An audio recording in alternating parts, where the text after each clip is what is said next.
The name of this movie you can already see on the screen. And talking about its current IMDb rating, it is 7.4, which I'm sure you will see increasing continuously.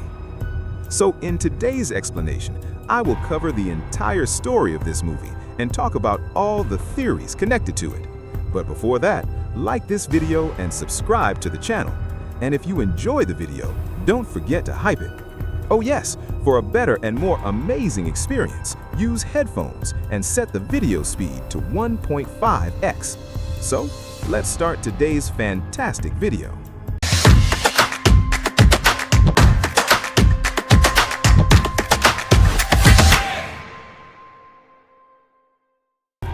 The movie begins at a construction site where, because it was lunchtime, all the workers stopped working and start going for food. Meanwhile, we are shown the site supervisor, Madhusudan Patti, who is discussing the site report with an engineer. But suddenly, one of the teacups kept nearby falls down, and the sound instantly pulls Madhusudan's attention away from the engineer to the cup, as if he's sensing something bad is about to happen. And his feeling turns out to be right, because at the same moment, he gets a phone call, after which he immediately leaves the site and goes straight home. On reaching home, he sees a crowd gathered in his neighborhood. He joins the crowd and looks at what's happening. Actually, he had just learned on the phone that the girl living next door, Connie, had jumped into a well and ended her life. Finally, Connie's body is taken out. A police officer tries to straighten her body, but because it had been in water for too long, it had reached the condition of rigor mortis, so her hands and legs would not straighten. After this, the scene shifts to a boy named Rohan, who was an architect by profession and had come to India for a project, even though he had been living in the US for the last few years. Talking about Rohan, his daily routine was like this: work, then evening, then drinks, then rest.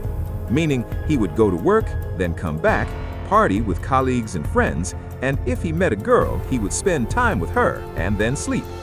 Basically, he was a playboy type guy who would share his bedroom with any random girl whenever he got the chance. And he does the same thing today as well. After this, when Rohan attends a party, one of his old classmates tells him about Connie. That girl who studied with us ended her life today, and that too by jumping into a well. Hearing this, Rohan is shocked and asks, "Who told you?" His friend tells him that another friend messaged him the news. Rohan gets upset and eventually goes to sleep after drinking. The next morning, when Rohan wakes up, he seems a bit restless. He goes to the balcony and starts checking his phone gallery, where we see private photos of him and Connie. This confirmed that some time ago, Rohan had an affair with Connie, and maybe that is why he is shocked by her death and feeling uneasy. So he immediately gets ready and leaves with his friend for Connie's house. Outside the house, they meet the same neighbor, Madhusudan Patti. Connie's family was holding a mourning ceremony, and Madhusudan, being the neighbor, was looking after the visitors.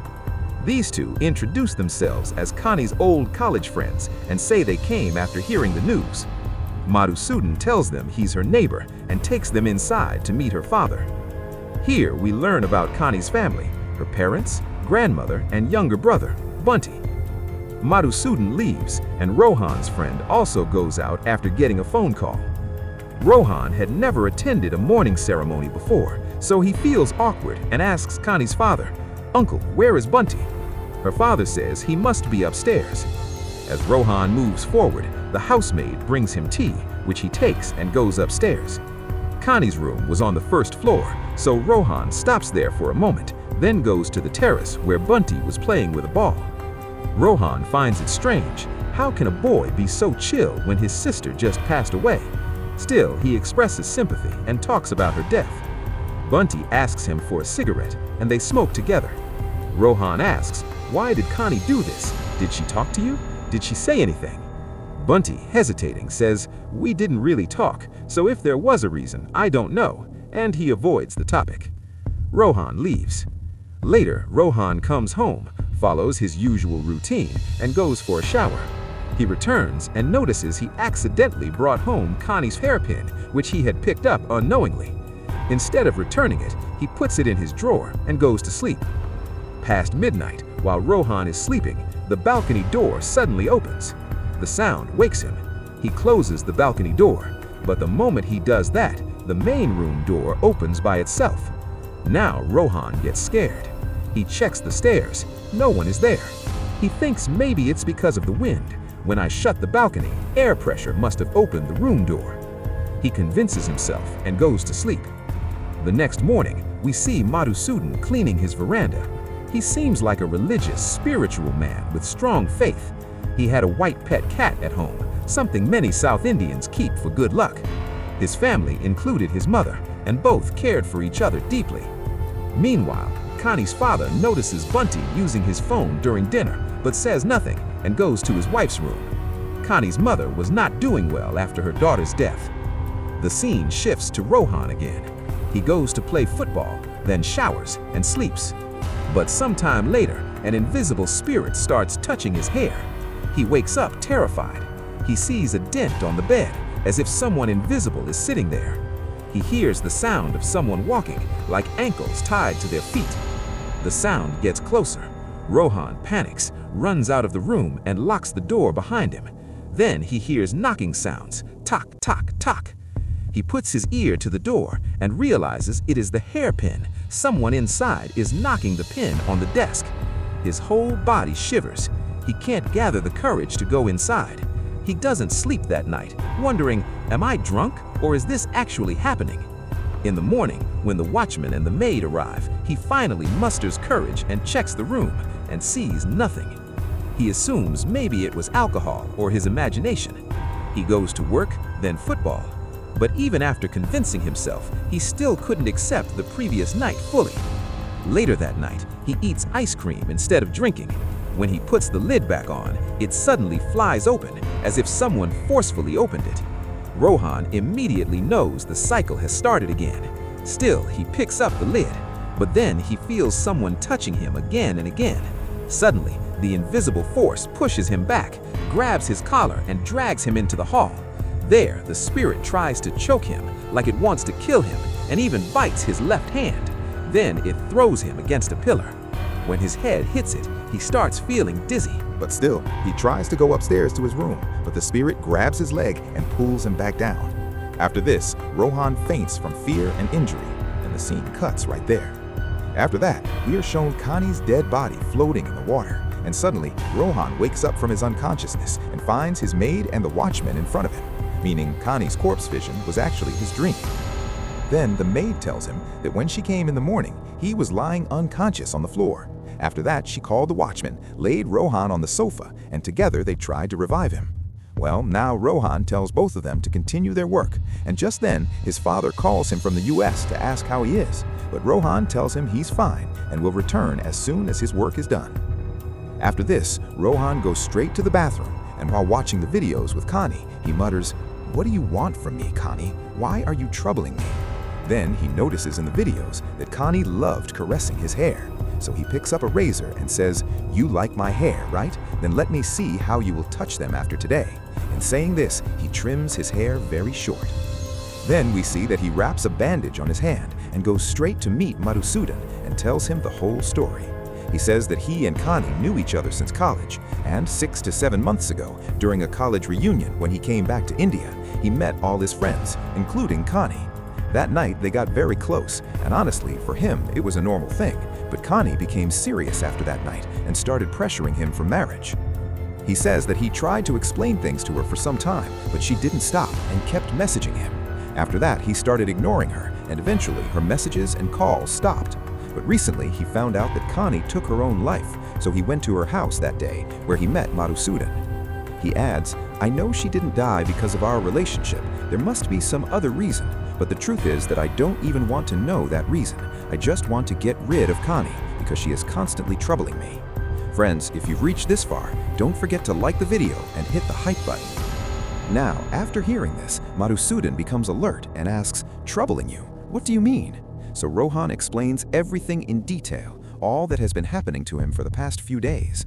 Finally, Madhusudan asks, "Why are you telling me all this? How can I help you?" Just then, a teacup placed in front of them breaks. Madhusudan's focus goes straight there again, and he senses that once again there is some bad news coming. But at that moment, Rohan says, "Only you can help me. Please tell Connie's family to perform prayers or rituals for her soul's peace, so whatever is disturbing her gets settled and she can be free, because right now she is extremely angry and I don't know why she wants to kill me." To this, Madhusudan replies, "It's only been a few days since Connie died. According to traditions, her last ritual will be done on the 13th day. Whether I say anything or not, her family won't change the sequence of rituals, so you must wait. After 13 days, her soul will calm on its own." Now, Rohan neither sleeps properly nor works properly. He just waits for those 13 days to pass. And on the day of Connie's last ritual, he goes there himself to see if everything is done properly. When everything is over, he returns to his room, checks every corner, even lifts the bedsheet to see, but he finds no sign of Connie. After so many days, he finally sleeps peacefully. After waking up, he takes a shower and joins the evening party again. Today, he even invites Connie's brother, Bunty. Then both of them drink, smoke, and talk. Rohan asks about his work and career. Bunty says, "I'm preparing. Soon I'll get a job and settle." Rohan says that's good and adds, "But if you ever need anything, tell me." Saying this, he asks for Bunty's number so he can send him some money to support him. Actually, Rohan feels guilty about Connie somewhere deep inside. By helping her family, he wanted to lessen that guilt. That's why he invited Bunty to the party. But talking about Bunty, he doesn't like this at all. He says, "Do I look like some helpless guy that you'll send me money like this? I can manage my own expenses. I'm fully capable by myself." Hearing this, Rohan understands that Bunty's ego is hurt, so he says, "Brother, I didn't mean it that way." But Bunty says loudly, "Then what did you mean? Why were you giving me money?" Rohan tells him to calm down, but Bunty keeps raising his voice. Then Rohan says, "Forget it. Why are you acting childish? I said I didn't mean it that way." And the moment he touches Bunty's hand, Bunty suddenly starts crying. Rohan asks, "Why are you crying now? What happened?" But Bunty doesn't reply and keeps crying. Rohan assumes he became emotional thinking about Connie, so he goes to make him a drink. But the moment he starts mixing the drink, he hears those gungru sounds again. His body chills. He feels someone just passed by him. When he looks back, he sees the spirit holding Bunty by his collar, about to push him back. Rohan runs to save him, but before that, the spirit pushes Bunty hard. Rohan manages to catch his leg, but still, Bunty's head hits the wall first. Blood starts flowing from his head, and then he slips from Rohan's hands. His jaw, both his arms, and both legs break so horribly that it can't even be imagined. Rohan rushes him to the hospital. Bunty survives, but his face and body are completely disfigured. Then Madhusudan and Bunty's family arrive. Madhusudan privately asks Rohan, "What was he doing with you? How did he reach there?" Rohan replies, "I invited him to the party so he could relax a bit." Madhusudan says, "It's good he had been drinking, otherwise the police would think you pushed him. They could have filed a case against you." Now Rohan returns home and takes out Connie's hairpin from the drawer. He keeps staring at it, wondering what to do about Connie. But we notice that every time the hairpin opens or closes, the house lights turn off, something Rohan doesn't notice. With the last flip of the hairpin, all the lights in the house go off, and darkness surrounds everything.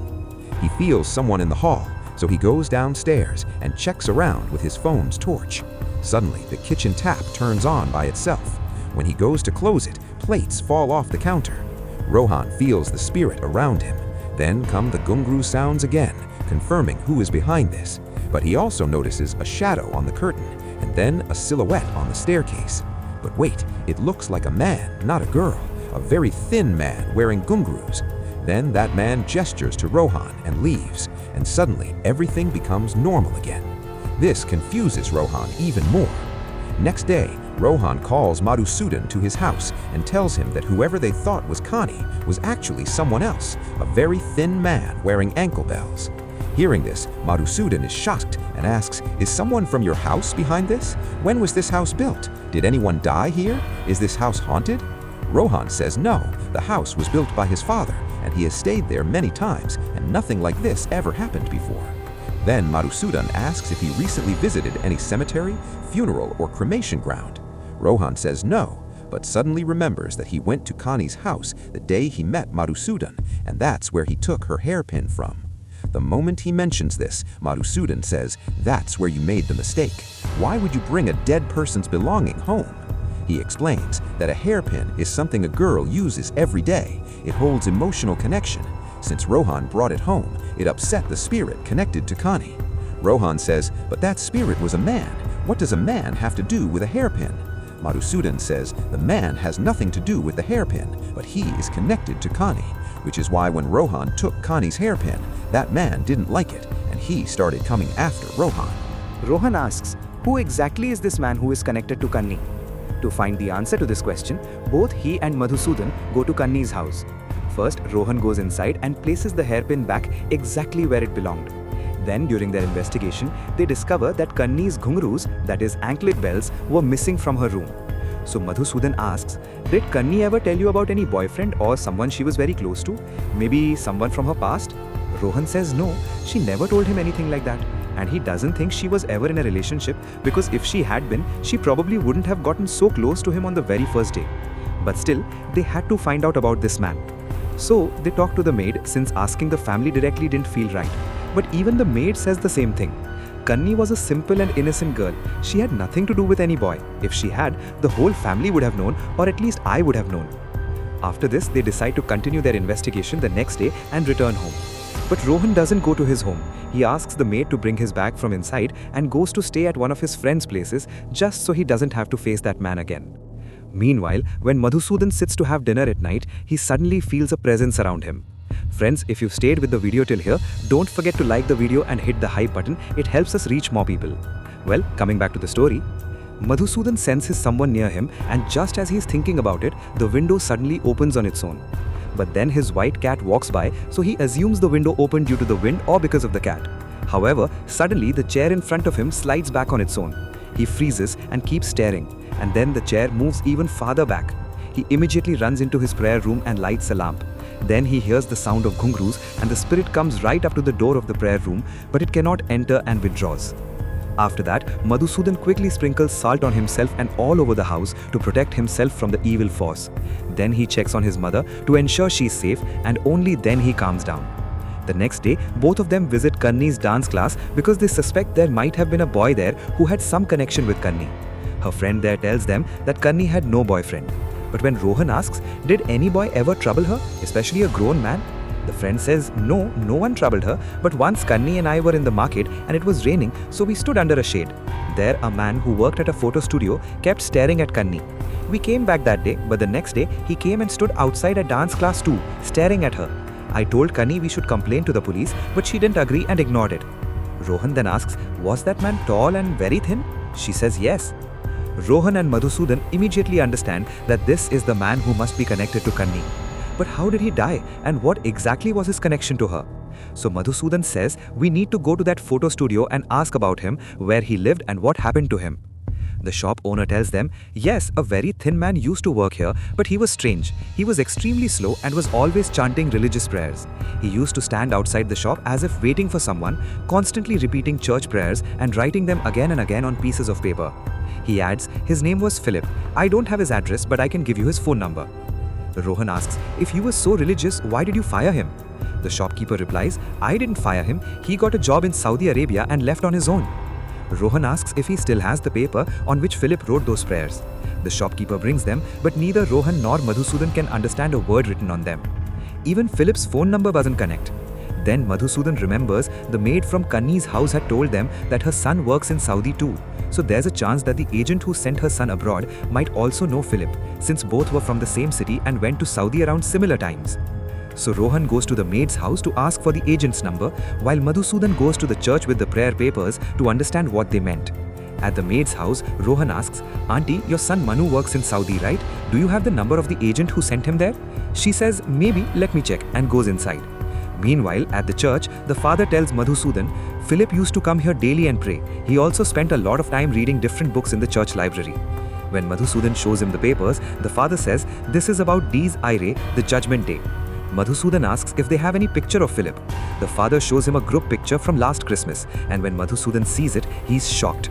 The man in the photo is someone he had seen many times near Kanni's house, and that man is none other than Manu, the maid's son. Which means Manu was Philip. Madhusudan instantly realizes that Rohan's life is in danger and he must reach Philip's house immediately. Meanwhile, Rohan, who was waiting at the maid's door, walks inside and finds several trophies with the name Philip written on them. He realizes Manu and Philip are the same person. Then he sees light coming from a room whose door was supposed to be locked. When he opens it and walks in, he sees something that shocks him. Inside is Philip's body, preserved by someone. And that someone is his mother, the maid. He also notices a lot of Kanni's belongings kept there, and he sees that Kanni's missing ghungroos were tied to Philip's feet. Before he can understand anything, the maid hits him on the head with a bat, knocking him unconscious. And here comes the biggest twist of the movie. Philip's mother reveals everything. She says Philip had loved Kanni for a long time. Then one day, they learned that he had cancer. He decided he would never tell Kanni about himself and would spend whatever time he had left just watching her from afar. That's why he always stared at her, while Kanni and her friend thought he was harassing them. In his final days, he used to read Judgment Day prayers. Then he died. His mother couldn't accept the loss and used black magic to keep his spirit tied to her. She knew Philip loved Kanni, so to keep his spirit bound in this realm, she needed Kanni. That's why she slowly stole Kanni's belongings and brought them home, so Philip's spirit would stay here, attached to them. She was the one who tied Kanni's ghungroos to Philip's feet, so he would feel close to her even after death. But then Kanni died too. After that, Philip's spirit got directly linked to Kanni's spirit. And when Rohan took Kanni's hairpin, Philip didn't like it, so he went after Rohan. The maid also knew that Madhusudan was helping Rohan, so she sent Philip's spirit after him too. After this, she starts digging a pit in her backyard to bury Rohan unconscious. Meanwhile, Madhusudan keeps calling Rohan, but the phone doesn't connect. He understands Rohan must have discovered the truth and is in danger. When he reaches the maid's house, he sees her digging the pit. He notices the door is open, goes inside and finds Rohan unconscious. His eyes fall on Philip's preserved body and immediately understands everything. He tries to untie the ghungroos from Philip's legs, but they are too tight. He tells Rohan to bring something sharp to cut it. Rohan goes to find a knife, but the maid attacks him again. While defending himself, Rohan pushes her and she falls unconscious. Now Rohan sees Philip's spirit fully possessing Madhusudan. Without wasting a second, he starts cutting the ghungroo cord and ends up cutting off Philip's entire foot along with it. Then he throws the foot with the ghungroos directly into the chimney fire. Philip's mother watches helplessly and cries. The moment the foot burns, the possession leaves Madhusudan and the room catches fire. Rohan helps him escape safely. The whole house starts burning. He notices the maid did not come out, so he goes inside again, extends his hand to her and brings her out. Everyone escapes and the house burns down completely. A few days later, in the next scene we see George, the psychiatrist from Bhutakalam, visiting Madhusudan. He tells him that there's an entity in the Bhutakalam house where a mother and son lived and have now moved out. He asks for Madhusudan's help in dealing with that entity and Madhusudan agrees. Now in the end, we see Rohan getting ready to leave for the US. He packs his bags and is about to leave when he hears footsteps. This time, the sound has no ghungroos. He sees the bed sink slightly and the same hairpin appear on the bed. He quickly pulls off the bedsheet and feels the presence of a woman underneath it. He slowly lifts the sheet to see who it is, and the movie ends right there. Now, let's talk about the facts connected to this movie. 1. What was Kanni's role in all this? How did she die? And was she also around Rohan along with Philip's spirit? Yes, because on the first night, the person who entered Rohan's room didn't harm him. That was definitely Kanni. The next day when Kanni came and touched his hair, Philip's spirit also arrived since he was connected to her. That's when Rohan's nightmare began. But remember, Philip wanted to kill Rohan while Kanni was trying to save him. Otherwise, Philip would have killed him on the very first night. So both spirits were in Rohan's house, but Kanni came first because Rohan had taken Kanni's hairpin. 2. How did Kanni die? The most satisfying explanation is that the maid and her black magic killed her or had her killed. Why? Because the maid needed Kanni's spirit to keep Philip's spirit tied to this world. It might even be possible she manipulated Bunty, that is Kanni's brother, through black magic or by Philip's spirit to kill her. Bunty always acted strangely, emotionally unstable, and we saw him crying uncontrollably when Rohan touched him, as if he felt something he couldn't explain. He kept seeing visions of his sister too, as though he knew something. So either the maid used black magic to kill Kanni, or Bunty under influence or possession killed his own sister. Both theories work. 3. Who killed Bunty? Philip, because Philip must have known Bunty killed Kanni, so he came to take revenge. 4. Madhusudan's connection with Brahma Yugam. Madhusudan Potti is shown to be a